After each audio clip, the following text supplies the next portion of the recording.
श्री स्वामी समर्थ. जय जय स्वामी समर्थ. दुर्लक्ष न करता थोडा वेळ काढून हा स्वामींचा आशीर्वाद रूपी संदेश नक्की ऐका, अशी स्वामींची आज्ञाच आहे. स्वामी म्हणतात, तुला जीवनामध्ये खूप दुःख आहे बाळा, यातना आहेत. मग हा संदेश शेवटपर्यंत ऐक. तुझ्या सर्व दुःखांचा नाश होऊन तुझ्या नवीन जीवनाला सुरुवात होईल. स्वामी म्हणतात, माझ्या बाळा, मला माहीत आहे सध्या तू अस्वस्थ आहे. काही तुझ्यासारखे काम घडत नाही, तुझ्या मनासारखे काम घडत नाही. परंतु निराश होऊ नकोस. लवकरच तुझे जीवन सुधारणार आहे, प्रगती होणार आहे.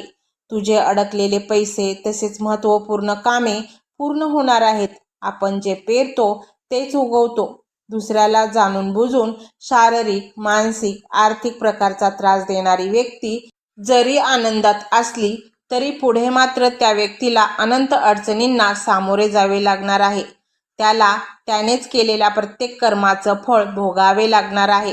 कारण निसर्गाचा नियमच आहे, जे पेरणार तेच उगवणार आहे आणि हाच कर्मसिद्धांत आहे.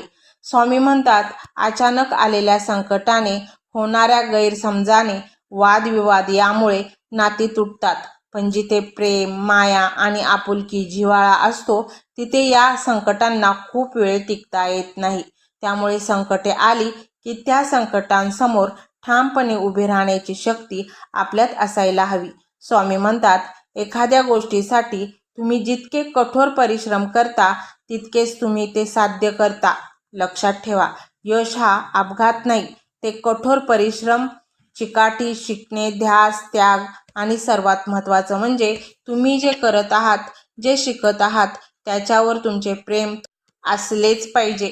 तुमचा वेळ मर्यादित आहे, त्यामुळे दुसऱ्यासारखे जीवन जगण्यामध्ये तुमचा वेळ वाया घालवू नका. उत्कृष्ट कार्य करण्याचा एकमेव मार्ग म्हणजे आपण जे करता त्यावर आपले प्रेम असायला हवे.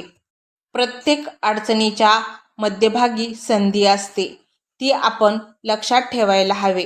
म्हणून स्वामी नेहमी म्हणतात, प्रगती साधायची असेल तर मनुष्याने एका जागी बसून राहता कामा नये, प्रवाही असावे, पुढे जात राहावे. कृतिशून्य माणसे स्वामींना आवडत नसायची. आळस हा माणसाचा शत्रू आहे. मनुष्याने नेहमी उद्योगी राहावे, हेच त्यांचे म्हणणे होते. पहिल्याच प्रयत्नात यश मिळते असे नसते. यामुळे अपयश जरी आले तरीही न डगमगता प्रयत्न करत राहिले पाहिजे. स्वामी म्हणतात, हळवं मन घेऊन फिरत जाऊ नका, त्याला ओरबाडणारे हजारो भेटतात. थोडंसं व्यावहारिक राहायला शिका, कारण आपल्या भावनांशी खेळून अनेक जण आपली मजा लुटत असतात. त्यामुळे इतरांचा जरी सल्ला पटत असला तरी आपल्या मनाची तयारी असल्याशिवाय कोणतेही कार्य करू नका.